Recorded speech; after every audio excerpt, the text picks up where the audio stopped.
ప్రతినిధి రాకేష్ మరింత సమాచారంతో సిద్ధంగా ఉన్నారు. రాకేష్, బీఆర్ఎస్ నేతలు అయితే అక్కడ భీష్మించుకుని కూర్చున్నారు. కమిషనర్కి చెప్పినట్టుగా సమస్య పరిష్కారానికి తమకు హామీ వస్తే గానీ తాము కదలమని చెప్పినట్టుగానే వాళ్ళు అక్కడే బైఠాయించి నినాదాలు చేస్తూ ఉన్నారు. కమిషనర్ నుంచి ఏమన్నా ఒక హామీ వచ్చే అవకాశాలు ఉన్నాయా? ప్రభుత్వ పెద్దలతో మాట్లాడి వీళ్ళకు ఒక హామీ ఇచ్చే ప్రయత్నం ఏమైనా కమిషనర్ తరపు నుంచి జరుగుతోందా? కమిషనర్ దగ్గర నుంచి ఇప్పటివరకు హామీ రాలేదు. వచ్చే పరిస్థితి కూడా కనిపించట్లేదు. ఎందుకంటే లోపలికి వెళ్ళి ఎమ్మెల్యేలు అందరూ కేటీఆర్, హరీష్ తో పాటు సీనియర్ ఎమ్మెల్యేలు, బీఆర్ఎస్ కి సంబంధించిన ఎమ్మెల్సీలు అందరూ లోపలికి వెళ్లారు. పరిస్థితిని వివరించారు. రాష్ట్ర వ్యాప్తంగా ఎన్ని చోట్ల క్యూ లైన్లు ఉన్నాయి, ఎన్ని చోట్ల క్యూ కడుతున్నారు, ఎంత పెద్ద ఎత్తున ఎరువుల కొరతుంది, వ్యవసాయానికి ఎంత నష్టమని వివరించే ప్రయత్నం చేశారు. కమిషనర్ కేవలం వినతి పత్రం తీసుకున్నారు. ఆ తర్వాత ఆయన ఎలాంటి హామీ అయితే ఇవ్వలేదు. హామీ ఇచ్చే వరకు కూర్చుంటామన్న బీఆర్ఎస్ నేతలు ఇప్పుడు కాంపౌండ్ వాళ్ళ లోపల ఆ ప్రిమిసెస్ లోనే కూర్చొని అక్కడే ధర్నా చేస్తున్నారు. ఇప్పుడే పెద్ద ఎత్తున పోలీస్ ఫోర్స్ వచ్చింది, లోపలికి పోలీస్ వెహికల్ కూడా వెళ్ళింది. కొద్దిసేపట్లోనే వాళ్ళందరినీ అరెస్ట్ చేసి ఇక్కడ నుంచి బయటకు తరలించేటువంటి అవకాశం అయితే కనిపిస్తుంది. పోలీసులు అనుమతి లేదు, కేవలం వినతి పత్రం ఇవ్వడానికి మాత్రమే బీఆర్ఎస్ ఎమ్మెల్యేలు అపాయింట్మెంట్ తీసుకున్నారు. వినతి పత్రం ఇచ్చిన తర్వాత వెళ్ళిపోవాలి. కానీ ఇక్కడ ఇదే ప్రెమిసెస్ లో అగ్రికల్చర్ కమిషనరేట్ ప్రెమిసెస్ లో ఎలా ధర్నా చేస్తారంటూ పోలీసులు అడుగుతున్నారు. ధర్నా చేసి దయచేసి ఇక్కడ నుంచి వెళ్ళిపోండి, అసెంబ్లీ రన్ అవుతుంది కాబట్టి ఖచ్చితంగా మేము మిమ్మల్ని అరెస్ట్ చేసి మళ్ళీ అసెంబ్లీలోనో మీ పార్టీ ఆఫీస్ లో వదిలిపెట్టాలి, ఇక్కడ నుంచి వెళ్ళిపోమని రిక్వెస్ట్ చేస్తున్నారు. వాళ్ళు మాత్రం ఇది రైతులకు సంబంధించినటువంటి సమస్య, రాజకీయాలకు అతీతంగా చూడాల్సినటువంటి సమస్య, రాజకీయాలకు దీనికి సంబంధం లేదు. మేము అసెంబ్లీ రన్ అవుతున్నా ఇంకేదైనా ఉన్నా ఈ రోజు అనుకున్న ప్రోగ్రాం ప్రకారమే మేము ఇక్కడికి వచ్చాము, అంతకు ముందు తీసుకున్న అపాయింట్మెంట్ ప్రకారమే ఇక్కడికి వచ్చాము. తీవ్రంగా రైతుల కొడుతుంది, పూర్తి రైతాంగాన్ని దెబ్బతీసేలాగా, వ్యవసాయాన్ని రంగాన్ని దెబ్బతీసేలాగా యూరియా కొరత కనిపిస్తుంది. కాబట్టి ఖచ్చితంగా ఒక స్పష్టమైన హామీ ఇవ్వాలి, రైతులు రిలీఫ్ అవుతారు. లేదంటే ఈ క్యూ లైన్ లో ఇలాగే ఉంటారు. చాలా మంది క్యూ లైన్ లోనే కింద పడిపోతున్నారు.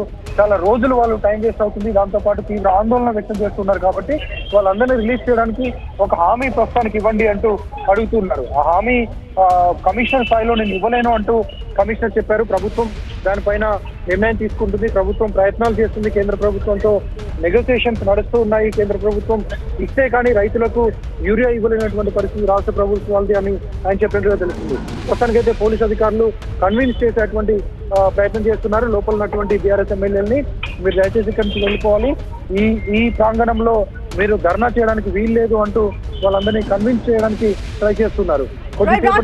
లైవ్ విజువల్స్ వస్తూ ఉన్నాయి. బీఆర్ఎస్ నేతలు ఎంతకీ పోలీసులు చెప్పిన మాట వినకపోవడంతో వాళ్ళందరినీ కూడా ఇమీడియట్ గా లిఫ్ట్ చేసి పోలీస్ వాహనంలోకి తరలిస్తున్నారు. హరీష్ రావుని కూడా అలాగే పోలీస్ అధికారులు బలవంతంగా వాహనంలోకి నెడుతుంటే ఆయన ప్రతిఘటిస్తున్న ఆ దృశ్యాన్ని కూడా మనం చూస్తూ ఉన్నాము. ఇప్పటికే కొంతమంది ఎమ్మెల్యేలు నేతలని పోలీస్ వాహనంలోకి ఎక్కించారు.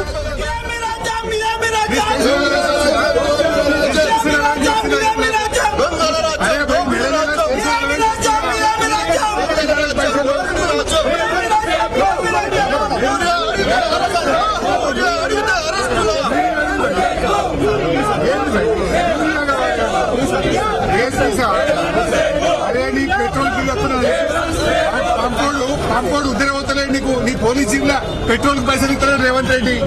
పోలీస్ స్టేషన్లలో బండ్లలో మీ సొంతం పైసలు వస్తున్నాయా చెప్పు, పైసలు మీ పెట్రోల్ పంప్ పైసలు వస్తున్నాయా? మీకు పెట్రోల్ పోతున్నా పోలీస్